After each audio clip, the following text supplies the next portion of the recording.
Bueno, nos vamos a meter con lo que te contábamos antes justamente del corte. Y a ver, este fallo de la Corte Suprema de Justicia que responde obviamente a al pedido, a la medida interpuesta por el gobierno de la Ciudad de Buenos Aires respecto de no este decreto firmado por el presidente hace algunos días, sino el anterior. Bueno, habla en las claras justamente del tema de la autonomía que tiene la Ciudad de Buenos Aires por ser considerada como tal, al igual que el resto de las provincias. De hecho, lo que pasa con esto en la Corte, lo que reconoce es el poder que tienen las provincias justamente en situaciones con estas características. Yo pienso que debe ser una especie de precedente, si bien la Corte ya se ha expedido respecto de cuestiones similares o parecidas. Pero vamos a hablar con alguien que sabe verdaderamente, que es abogado, constitucionalista, Félix Lonigro. ¿Qué tal, Félix? ¿Cómo estás? Buenas tardes. ¿Qué tal? Buenas tardes, Javier. ¿Cómo estás? ¿Más o menos es así como lo conté? Sí, claro. El fallo de la Corte lo que hace es, en primer lugar, este fallo equipara a la Ciudad de Buenos Aires con una provincia. Esa es la premisa y el punto inicial. A partir de ahí, a partir de equiparar a las provincias con la ciudad, que además, más allá de su régimen, es equiparable porque puede ser intervenida federalmente, porque tiene representación en el Senado, entonces son equiparables. La Corte lo ha hecho ya cuando la aceptó en su competencia originaria, como pasa cuando una provincia es parte, y después lo ratificó. Pero ahora la diferencia es que acá avanzó un poco más, no solamente habla de la Ciudad de Buenos Aires, se refiere y profundiza la autonomía provincial. En ese sentido, considera que estas potestades educativas y en materia sanitaria son cuestiones locales o en todo caso, dice la Corte, son facultades concurrentes entre el gobierno de la nación y las provincias. Y acá la novedad de este fallo, porque, o digamos la particularidad, porque cuando se trata de facultades propias del gobierno de la nación, si llega a haber algún conflicto entre una norma nacional y una norma local, obviamente prepondera la norma nacional.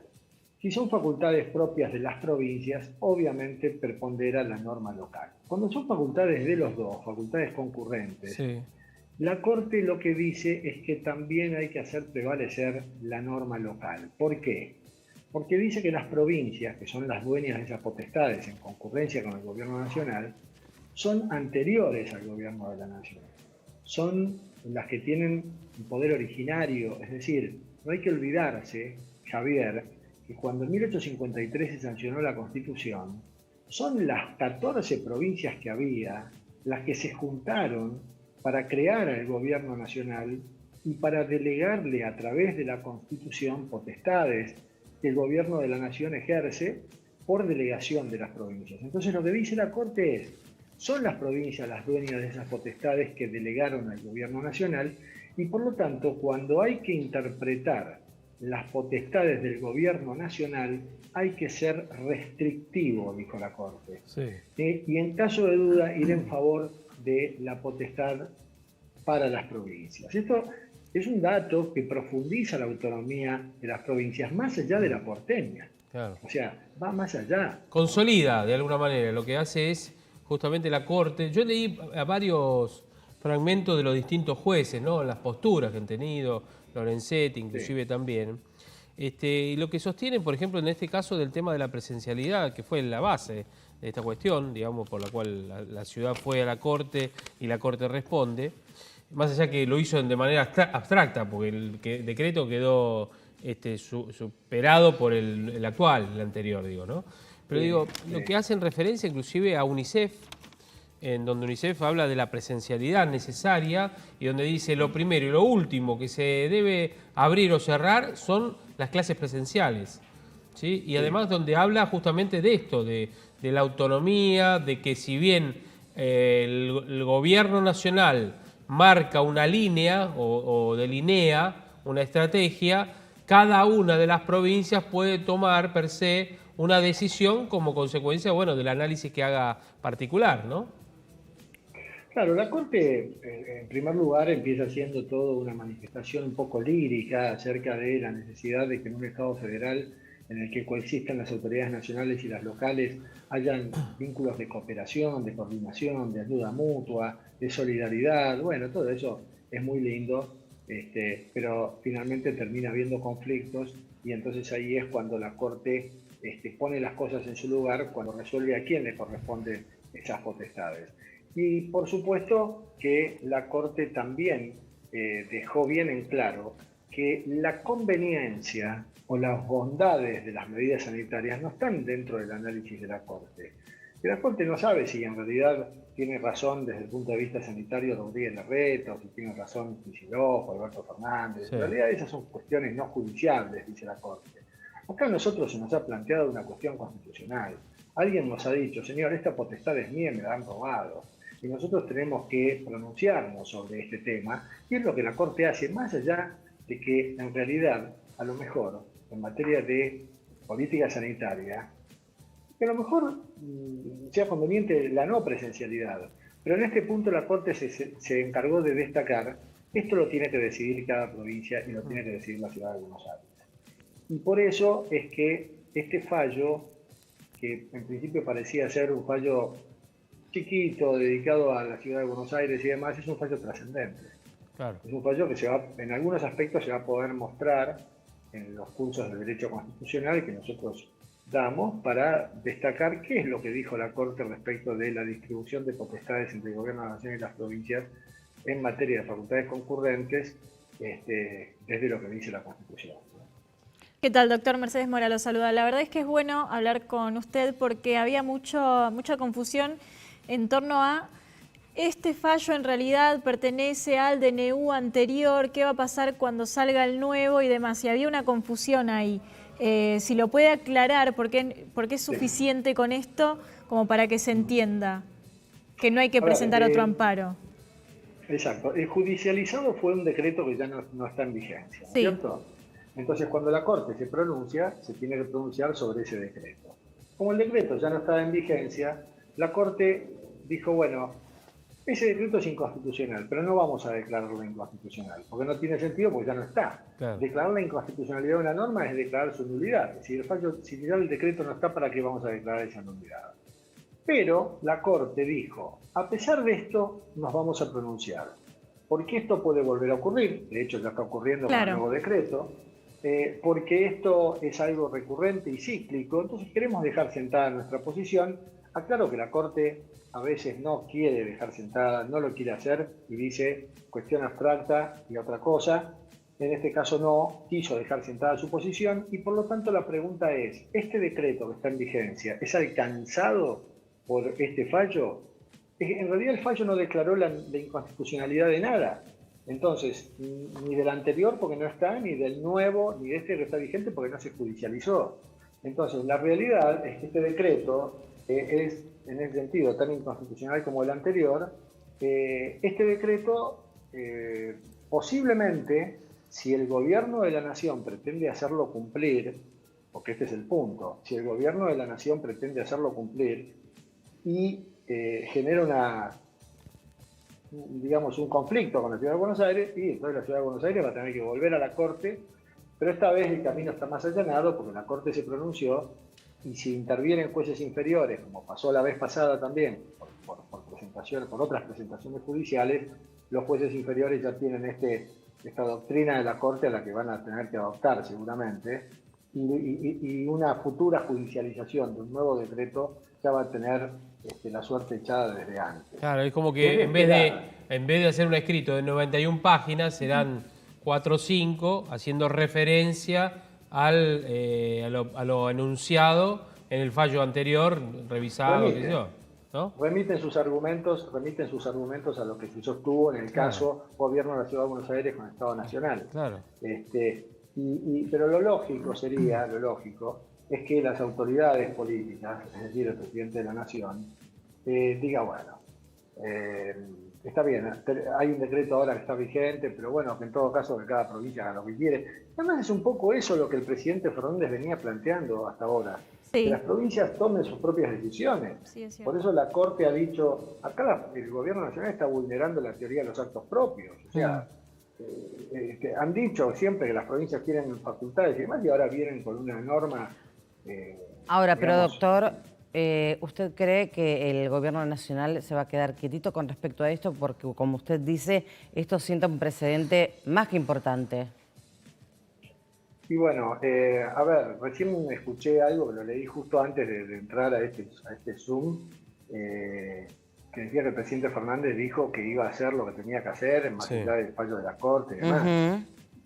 ¿Qué es lo que quiere decir el presidente? ¿Que el fallo va a hacer lo que quiere? Bueno, sin duda es que va a poder hacer lo que quiere, porque este fallo no está referido al decreto vigente. Entonces, si él quiere, lo va a hacer. Sí, dijo Félix, perdón, así, a propósito de esto y que te pregunta Andrea, dice, nada de lo que hacemos lo hacemos para complicar la vida a nadie, lo hacemos para preservar la salud de la gente. Contra eso, dicten las sentencias que quieran, vamos a hacer lo que debemos. Y antes dijo, voy a seguir cuidando la salud de los argentinos y de las argentinas por más que escriban muchas hojas de sentencia. Yo soy un hombre de derecho, respeto las sentencias judiciales, pero no saben lo que me apena, la decrepitud del derecho convertida en sentencia. Es el tiempo que me ha tocado y también tenemos que luchar contra eso. Bueno, a ver, vamos a señalar dos cosas. En el año 2013, este mismo señor, presidente de la República, le decía a Cristina Fernández, cuando Cristina Fernández decía que el Poder Judicial pretende ser un contrapoder y qué sé yo, entonces Alberto Fernández le decía, ¿quién la habrá aprobado a esta mujer en derecho constitucional? Lo dijo claramente. Bueno, ahora la pregunta es quién lo aprobó a él en derecho constitucional. Porque sinceramente, este mensaje que acabas de leer, Javier, primero que se contradice, empieza diciendo voy a hacer lo que tenga que hacer, aunque escriban 10.000 sentencias, como diciendo voy a hacer lo que quiero. Y después dice que es un hombre de derecho y que va a acatar la norma. Entonces, sinceramente, yo creo que Fernández no está bien. O sea, está abrumado, primero por una pandemia que abruma a cualquiera que tiene que gobernar un país, y segundo porque tiene ahí un marcapasos al lado, que es una presidente que no le deja echar a un subsecretario. Entonces, el tipo debe estar enloquecido. Sinceramente, no le doy mucha importancia a estas cosas que dice, ¿no? Sí, pero es el presidente, no deja de ser el presidente. Sí, claro. Por eso digo, eso ¿no? es lo preocupante. Sí. De hecho, a ver si tenemos, mira, para compartir con vos, Félix, los tweets, algunos de los tweets de Cristina Fernández, de que se conocieron hace algunas horas respecto de, obviamente, de este fallo, entre otras cosas, ¿no? Dice, el 30 de abril, el Senado de la Nación fue notificado de una insólita e inédita resolución por la Cámara de Apelaciones en lo Criminal y Correccional de CAA. Bueno, pero avancemos porque ahí, a ver, menciona, vamos directo, a ver, avanzamos un poquitito más en los tweets, sigamos un poquito, sigan, vamos a avanzar, son un hilo de tweets. Bueno, acá, perdón, dice, hoy la Corte acaba de decidir, en plena pandemia decretada por la Organización Mundial de la Salud, emergencia sanitaria sancionada por el Congreso de la Nación y con más de 65.000 muertos en la Argentina, que el Poder Ejecutivo Nacional no tiene competencias para tomar medidas sanitarias. Y avanzamos. Y dice, ante este escenario, digo yo, Cristina, ¿no? Para poder gobernar, ¿no será mejor presentarse a concursar por un cargo de juez al Consejo de la Magistratura o que un presidente te proponga para ministro de la Corte? Y cierra. Sinceramente, está muy claro que los golpes contra las instituciones democráticas elegidas por el voto popular ya no son como antaño. Como queriendo decir, antes lo hacían los militares, ahora lo hacen los jueces, ¿no?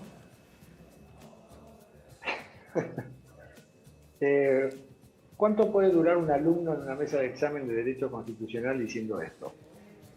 Creo que dura un segundo. Yo particularmente lo he hecho al segundo y ni uno, a un cero directo. Lo que pasa es que en este caso uno no entiende si esta mujer es ignorante o si está usando esto como retórica política. Yo diría que en todos los dos casos es grave esto. Sí. Si es ignorante porque ella ha jurado cumplir con la Constitución. Cuando fue presidenta ha jurado observar y hacer observar finalmente la Constitución Nacional Argentina, ¿no? Por un lado. Y por otro lado, porque si es una retórica esto, la decrepitud de la que habla el presidente está referida justamente al nivel de estas autoridades políticas que desmerecen el sistema republicano, porque lo que ella dice en definitiva es esto. Un juez no lo eligió nadie y a nosotros nos eligió el pueblo. Entonces, ¿quién es un juez al que nadie eligió para dejar sin efecto decisiones que tomamos nosotros que nos eligió el pueblo? Esto y querer decir que un funcionario elegido por el pueblo tiene el cheque en blanco para hacer lo que quiere y dictar normas inconstitucionales sin que nadie pueda ponerle límite, es lo mismo. Claro. Entonces, o no entiende cómo funciona el sistema republicano, un Estado de Derecho, una justicia independiente, o lo entiende, pero le conviene políticamente hablarle a muchos que no entienden nada, ¿no? Y que les resulta más dulce al oído la forma en que ella dice, la ironía y demás. Por eso creo que estas cosas hay que tenerlas muy... Lo de Alberto Fernández me parece una pavada, lo de Cristina Fernández es muy grave. Esto es grave porque un golpe de Estado institucional a una sentencia es delicado. Sí. Sí, totalmente. Por eso hay una... Es lógico, porque claro, cada uno quiere que fallen en favor, ¿no es cierto? Que los fallos, sí, todos. Pero Cristina Fernández tuvo fallos a su favor, ¿eh? Sí. Y sin embargo ahí no dijo nada. Bueno, hoy... ¿No? Bueno, ya se sabe cómo es, ¿no? Bueno, hoy pidió por el tema del memorándum con Irán, inclusive también, ¿no? Hizo una referencia, digamos, bueno, en realidad lo que pidió es anular justamente la causa. Bueno, ¿y qué va a pasar si la justicia le anula la causa? O sea, si que se declara la nulidad de la causa, ¿qué va a decir? Va a decir que los jueces en realidad también tendrían que anotarse en el Consejo de la Magistratura para participar en el examen. Claro. A ver, no se entiende bien este dualismo intelectual de la vicepresidenta en pretender que el Poder Judicial es un contrapoder cuando no le conviene y cuando le conviene dictan sentencias ajustadas a derecho.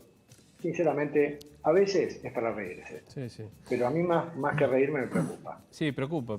Y vos, porque sos más, obviamente entendés mucho más de esto, sos constitucionalista y entendés lo que significa para que un político de la talla del presidente, como también de la vicepresidenta, digan una cosa de estas, teniendo el poder que tienen, además también, ¿no?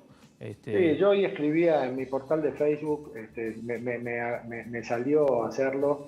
Escribía a ver si mis alumnos empiezan a entender por qué conmigo es difícil aprobar derecho constitucional, ¿no? Porque a veces se quejan de la exigencia y demás, pero después estas son las cosas que me dan la razón. Y hay que exigir, no se puede a un abogado largárselo a la calle, porque después son gobernantes y pasan estas cosas. Y es una materia troncal para cualquier estudiante de derecho y además es una materia útil para cualquier ciudadano, porque todos los ciudadanos votan. Sí. Entonces, esto se llama cultura cívica, ¿no? Sí. Y es lo que falta. El otro día estábamos, le cuento a la gente que a veces yo lo tomo lo molesto, pobre Félix, cuando tengo alguna duda. Claro. Sí. ¿no? Claro. Es mi carrera frustrada la de abogado, porque yo hubiera querido también ser abogado, no pude, pero bueno, por una cuestión de tiempo. Pero a veces le pregunto y lo explica tan sencillo. Una cosa es digamos, es más o menos lo mismo, pero el decreto de necesidad de urgencia es uno y el decreto, ¿cómo eran los decretos delegables? Es el otro, delegados, que era lo que había pedido el presidente. ¿Se acuerdan cuando dijo, bueno, le voy a pedir al Congreso que me dé la potestad para poder tomar decisiones y demás? Pero para los dos, me explicabas vos, Félix, tiene que tener, una vez que lo firma, tiene que tener la autorización del Congreso de la Nación o no. Claro, hay dos maneras que tiene el presidente de ejercer atribuciones del Congreso, que a priori desde el punto de vista republicano es un espanto, pero la Constitución desde el año 94 lo autoriza. Una es sin que el Congreso lo autorice previamente. Entonces el tipo dicta un decreto de necesidad de urgencia, sin que el Congreso antes lo haya autorizado. Y otra es con previa autorización del Congreso, el Congreso le delega al presidente sus potestades, que es lo que llamamos superpoderes o facultades extraordinarias, y entonces el presidente, cuando ejerce una facultad delegada por el Congreso, dicta un decreto delegado. En realidad está mal llamado, porque no es delegado el decreto, es delegada la facultad. Pero bueno, se llama decreto delegado. Los dos, tanto los de necesidad de urgencia como los delegados, que insisto, son dictados por el presidente para ejercer atribuciones del Congreso, los dos tienen que ser aprobados por el Congreso de la Nación a posteriori. Lo que pasa es que les basta una Cámara para aprobarlos. Este es el tema.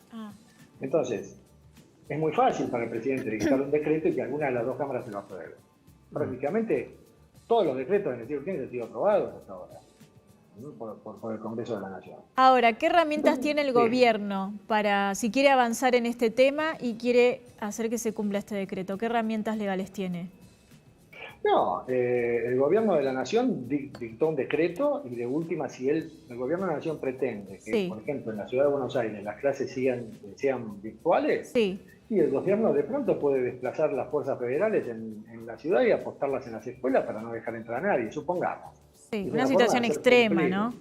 Claro. Sí, bueno, pero ahí Sí. se generaría un conflicto muy Un grande. Y caos. primero, el gobierno no tiene margen político para ir a ese choque. No. Entonces, por eso es que yo entiendo que ya el presidente Fernández está supurando, diciendo estas cosas, decrepitud, etcétera, etcétera, pero ya sabe que la suerte está echada y que Rodríguez Larreta tiene la autonomía para decidir acerca de ese tema, aún con este nuevo decreto.